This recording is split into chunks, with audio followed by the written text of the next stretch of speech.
Manmad Indore railway प्रकल्पात विशेषतः धुळे तालुक्यातील शेतकऱ्यांना संपादित जमिनीचा मोबदला मिळालेला नाही म्हणून मोठा वाद निर्माण झाला आहे। धुळे तालुक्यातील बाळापूर शिवारात संतप्त शेतकऱ्यांनी आंदोलन करून रेल्वेचे काम बंद पाडले। रेल्वे प्रकल्प विकासासाठी चांगला आहे, त्या प्रकल्पाला आमचा कोणाचाही विरोध नाही, मात्र शेतकऱ्यांना त्यांच्या जमिनीचा योग्य मोबदला मिळाला पाहिजे, त्यांना न्याय मिळाला पाहिजे, यासाठी संतप्त शेतकरी आंदोलनाच्या पवित्रात आहे। किसान का विकास देश का विकास असे म्हणणाऱ्या भाजपा सरकारने धुळे तालुक्यातील शेतकऱ्यांची क्रूर चेष्टा चालवलेली आहे। जमीन गेली, स्वप्न तुटली, या शेतकऱ्यांचे अश्रू आणि आक्रोश भाजपा सरकारला दिसत नाही का, असा सवाल उपस्थित करीत संतप्त शेतकऱ्यांनी आंदोलनाचा पवित्रा घेतला आहे। त्यामुळेच पुढील महिन्यात धुळे तालुक्यातील शेतकरी थेट दिल्लीला धडक देणार आहेत। त्यापूर्वी सरकारने याचे गांभीर्य ओळखावे व शेतकऱ्यांना न्याय द्यावा, अन्यथा आंदोलन अगदी तीव्र केले जाईल, असा इशारा धुळ्यात नुकताच पार पडलेल्या एका शेतकऱ्यांच्या बैठकीत देण्यात आला आहे। राष्ट्रीय महामार्गाला जो दर दिला जातो तोच दर रेल्वे मार्गाला देण्यात यावा। जे शेतकरी भूमिहीन होतील त्या शेतकऱ्यांना तेवढेच क्षेत्र इतर ठिकाणी देण्यात यावे। शासनाने संपादित केलेल्या जमिनीचा मोबदला देण्यामध्ये दुजाभाव करू नये आदी मागण्यांसाठी रेल्वे प्रकल्प बाधित शेतकऱ्यांची धुळ्यात काल बैठक पार पडली। माजी आमदार तथा शिवसेनेचे ज्येष्ठ नेते अनिल अण्णा गोटे यांच्या नेतृत्वाखाली ही बैठक पार पडली। पुढील महिन्यात संतप्त शेतकरी आणि बाधित शेतकरी हे थेट दिल्लीला जाऊन धडक मारणार आहेत आणि तेथे सर्वपक्षीय खासदारांना निवेदन देऊन आपली व्यथा मांडतील असा निर्णय या बैठकीत घेण्यात आला। यावेळी धुळ्याच्या खासदार शोभाताई बच्छाव यांनी शेतकऱ्यांच्या प्रश्नासंदर्भात मुद्दा मांडला, मात्र तो मुद्दा पूर्णतः चुकीचा होता। त्यांच्या बुद्धीची कीव करावीशी वाटते असे माजी आमदार तथा शिवसेनेचे नेते अनिल अण्णा गोटे म्हणाले। आम्ही 6, 7 किंवा 8 एप्रिल रोजी दिल्लीला जाणार आहोत। कारण काल शोभाताई बच्छाव खासदार यांनी जे लोकसभेमध्ये भाषण केलं त्यांच्या बुद्धिमत्तेची मला कीव करायची वाटते। जी आमची मागणीच नाही काय, त्या मागणीबद्दल त्यांनी तिथे भाषणामध्ये उल्लेख केला। आमची मागणी आहे की राष्ट्रीय महामार्गाला जो दर देता तोच रेल्वे मार्गाला द्या। एक कुटुंबामध्ये एक नोकरी द्या, त्यानंतर ज्या शेतकरी भूमिहीन होतात त्या शेतकऱ्यांना तेवढंच क्षेत्र दुसरीकडे द्या आणि मनमाडपासून इंदोरपर्यंत जी वनझाडं आहेत, जी फळझाडं आहेत, त्यांना एकच दर द्या।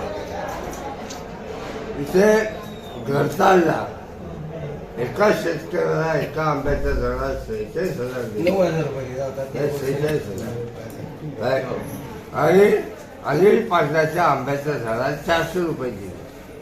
कसे त्याच्या काय ज्याच्या शेतात आंबे लावले त्याला काय ढेचं लागतात का वांगे लागतात, कशावर तुम्ही ठरवता काय?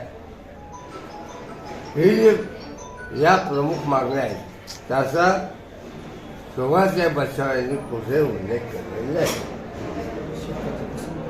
आणि आम्ही आज आपल्या सभेमध्ये आमचे सहकारी शेखर पगार यांनी जो निषेध व्यक्त केला, आम्ही सगळ्यांनी त्याचा निषेध व्यक्त केलेला आहे। किमान तुम्हाला माहीत असलं बोलू नका ना. बोलून शेतकऱ्याचं नुकसान कशाला करू.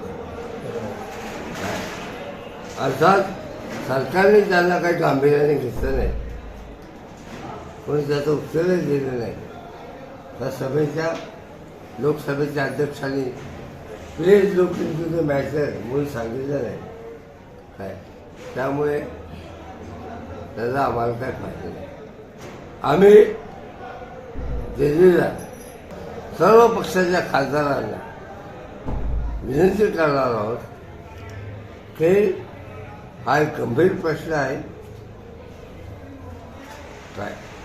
या तुम्ही सगळ्या खासदारांनी या आमच्या शिष्टमंडळासमोर उपस्थित राहावं समोर, अशी आम्ही त्यांना विनंती करणार आहोत.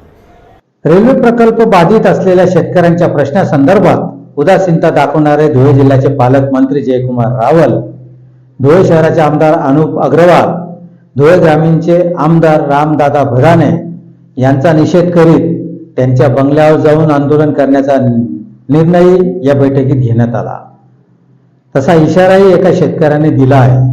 शेतकरी संघर्ष समिती ढोल बजाव आंदोलन करून जेणेकरून झोपेचं सोंग केलेले या लोकप्रतिनिधींना जागा करण्याचं काम हा शेतकरी राजा करणार आहे. कारण का, ज्यांना निवडून दिलं, कारण प्रत्येक व्यक्ती हा विधान भवनात जाऊ शकत नाही, संसदेमध्ये जाऊ शकत नाही, म्हणून त्या सभागृहामध्ये आपला प्रतिनिधित्व म्हणून किंवा प्रतिनिधी म्हणून त्या लोकांना आपण पाठवलेलं आहे. आणि तेच जर कधी शेतकऱ्यांचा घात करण्याचं काम करत असेल तर त्यांचा सुद्धा निषेध केला पाहिजे. त्यांना सुद्धा शेतकरी राजाने आणि या इथल्या मतदार राजाने त्यांना विचारलं पाहिजे. मनमाड इंदोर रेल्वे प्रकल्पाला शेतकऱ्यांचा विरोध नाही, विकासाला आमचा विरोध नाही, परंतु विकासाच्या नावाखाली जर शेतकऱ्यांचा बळी घेतला जात असेल तर हा कुठेतरी एक प्रकारे एक मोठा अन्याय आहे. आणि आज एकही नेता, एकही पक्ष, एकही संघटना शेतकऱ्यांच्या बाजूने बोलायला तयार नाही. कारण एवढा दबाव तंत्र आज जर कधी भारतीय जनता पार्टी वापरत असेल तर हे चुकीचं आहे. येणाऱ्या काळामध्ये याचा उद्रेक झाला, कायदा सुव्यवस्थेचा जर प्रश्न निर्माण झाला, याला सर्वस्वी जबाबदार शासन आणि प्रशासन असेल. जर हे सरकार बहिरं असेल तर यांना मोठ्या आवाजाशिवाय हे उठू शकत नाही. म्हणून शेतकऱ्यांनी ठाम निश्चय केला की हे धुळ्याचे जे पालकमंत्री आहेत जयकुमार रावल यांना आम्ही घेराव घालू, नाहीतर त्यांच्या बंगल्यावर जाऊन आम्ही आंदोलन करू, असा आक्रमक पवित्रा तिथल्या शेतकऱ्यांनी घेतल्यानंतर आमचे काही ह्या भागातले शेतकरी आहेत, दापुरीचे आनंदजी पाटील, त्यांनी शेतकऱ्यांशी संपर्क साधला तर आज माहिती पडालं की सन्माननीय धुळ्याचे पालकमंत्री जयकुमार रावलजी आज विदेश दौऱ्यावर गेले. म्हणजे ज्यावेळेस शेतकऱ्यांचा प्रश्न येतो, शेतकऱ्यांना अन्याय होतो, त्यावेळेस तुम्हाला विदेश दौरा सुचतो का? आणि ज्यावेळेस ते शेतकरी भेटायला गेले ते शेतकऱ्यांना भेट दिली नाही आणि उलट सांगितलं की खूप गरम होतंय, माझी तब्येत बरोबर नाही म्हणून मी तुम्हाला भेटू शकत नाही. याचाच अर्थ शेतकऱ्यांच्या बाबतीत या मंत्र्यांची उदासीनता स्पष्ट दिसून येते. म्हणून पालकमंत्र्यांचा देखील आम्ही तीव्र शब्दामध्ये निषेध करतो. मनमाड इंदोर रेल्वे चालणार, पण आमचे आयुष्य थांबणार, कारण आम्हाला आमच्या जमिनीचा मोबदला मिळालेला नाही. तेव्हा आम्ही मरावे का? आमच्या मुलांनी मरावे का?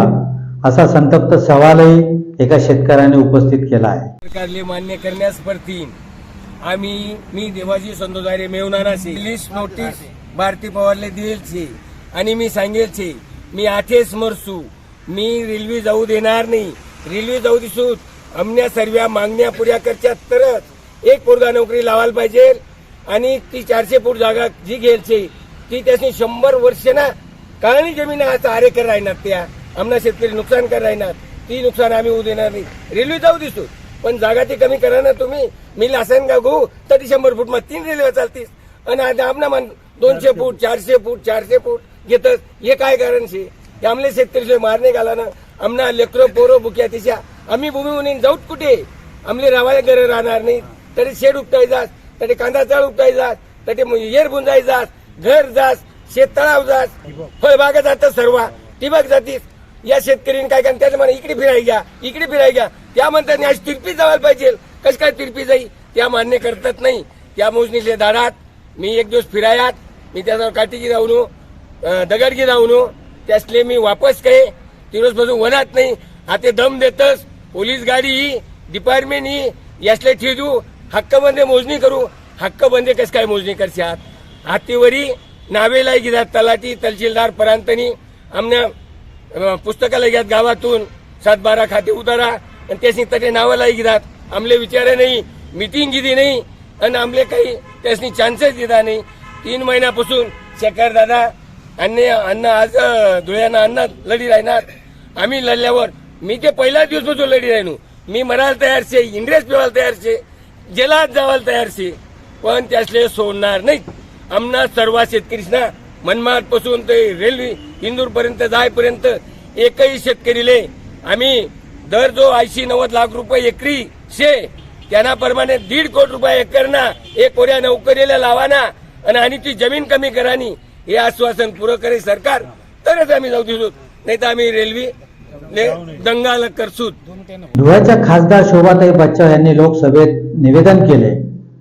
त्यांनी सांगितले रेडी नेकनुसार 4 पट शेतकऱ्यांना जमिनीचा मोबदला देण्यात यावा.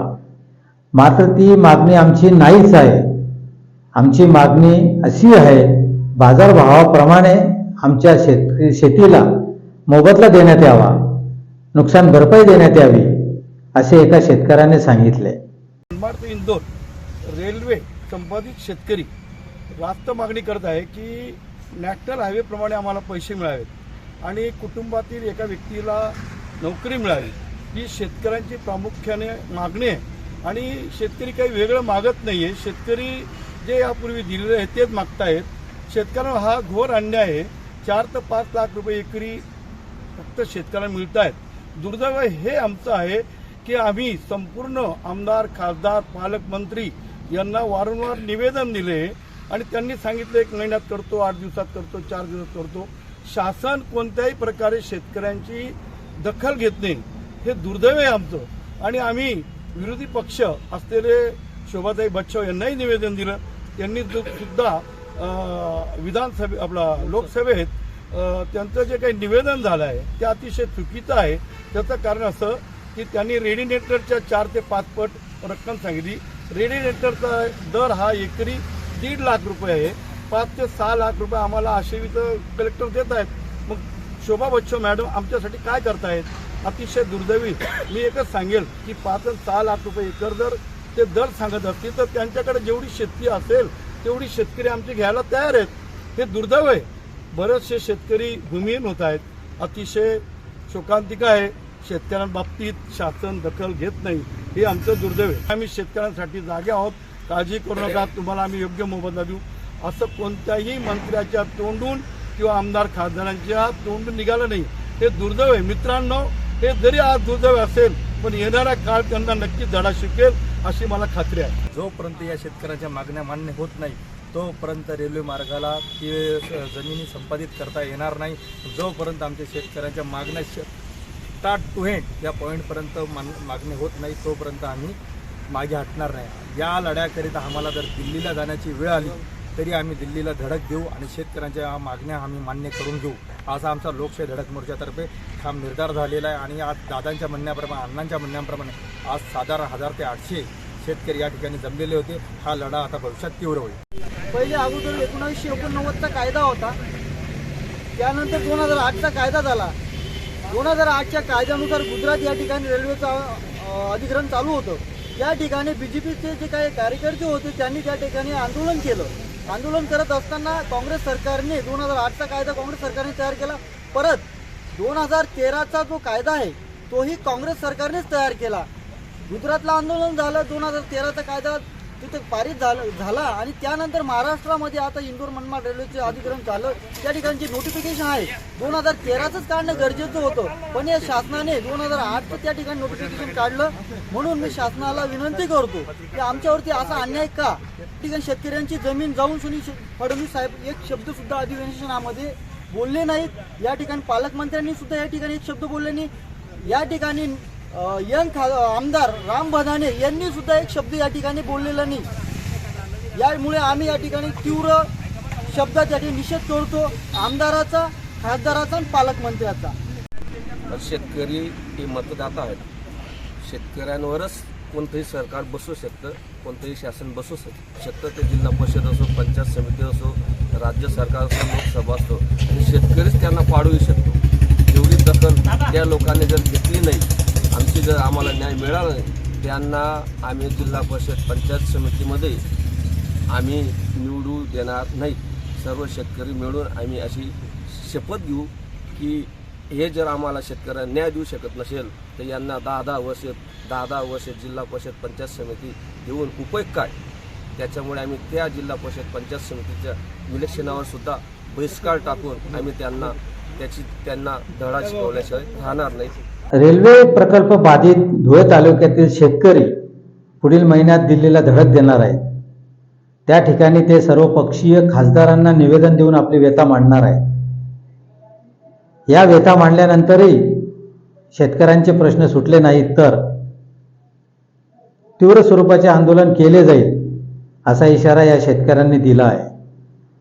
या सर्व परिस्थितीचा भाजपा सरकारने गांभीर्याने विचार करावा व शेतकऱ्यांना न्याय द्यावा. या बाधित शेतकऱ्यांच्या संतापाचे उद्रेकाची वाट शासनाने पाहू नये.